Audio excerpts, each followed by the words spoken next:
రాయుడు మీరు అనుకున్నంత చిన్నవాడు కాదు. పవర్తో ప్రతిసారి గెలవలేం జేడి. ఈ యూనిఫామ్ వేసుకుని ఇలాంటి క్రిమినల్స్ తప్పించుకుని తిరుగుతూ ఉంటే చూస్తూ ఉండకూడదు. సో నువ్వు చెప్పు జేడి, వాళ్ళని ఏం చేద్దాం?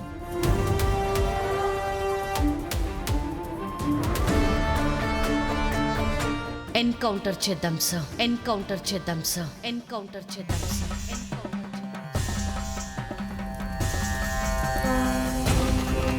ఒక ఆడపిల్లని జంతువుల మీద పడి చెడిపేసి చంపేసిన ఆ ముగ్గురిని పరిగెత్తించి పరిగెత్తించి పరిగెత్తించి చంపేద్దాం సార్.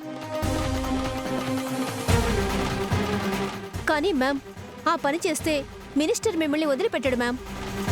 ప్లాన్ చేసి ఎన్కౌంటర్ చేశారని గొడవ చేస్తాడు. మీడియా కూడా అంత ఈజీగా ఈ కేసుని వదిలిపెట్టదు.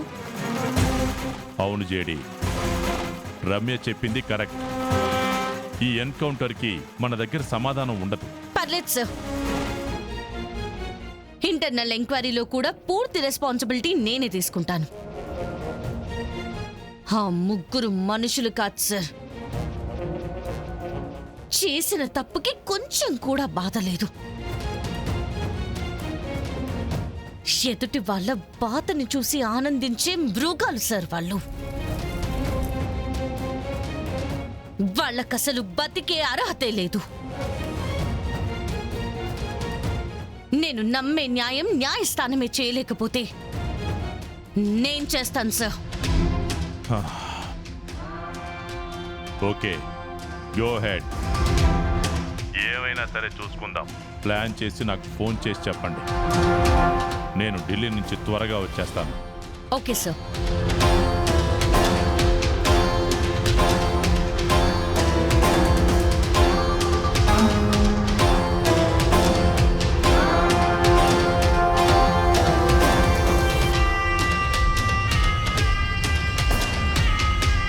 అమ్మా, మీతో మాట్లాడొచ్చా అమ్మా? చెప్పండి పెద్దయ్య. నా మనవరాలి కోసం, నేను అడిగిన ఒక్క మాట కోసం నువ్వు నీ పానాన్ని, నీ కుటుంబాన్ని కూడా ప్రమాదంలో పెట్టడానికి సిద్ధపడ్డావు. ఇప్పుడు నీ ఉద్యోగానికి నష్టం కలుగుతుందని తెలిసి కూడా నా మనవరాలికి న్యాయం చేస్తానంటున్నావు. వద్దమ్మా. కానీ పెద్దయ్య, ఆ పని నేను చేస్తానమ్మా. ఆ ముగ్గురిని నేను చంపుతా. ఆ ముగ్గురిని నేను చంపుతా. ఆ ముగ్గురిని నేను చంపుతా.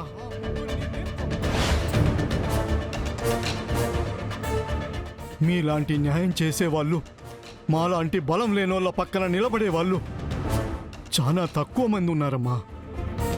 నాలాంటోడు ఈ స్టేషన్ నుంచి కన్నీళ్లతో కాకుండా నమ్మకంతో బయటికి పోవాలమ్మా. అందుకు మీరిక్కడే ఉండాలమ్మా. కానీ మీరెలా ఆ ముగ్గురిని చంపగలరు? వాళ్ళు చాలా డేంజరస్. పైగా మీరు వాళ్ళని చంపితే కోర్టు మీకు మరణశిక్ష విధిస్తుంది.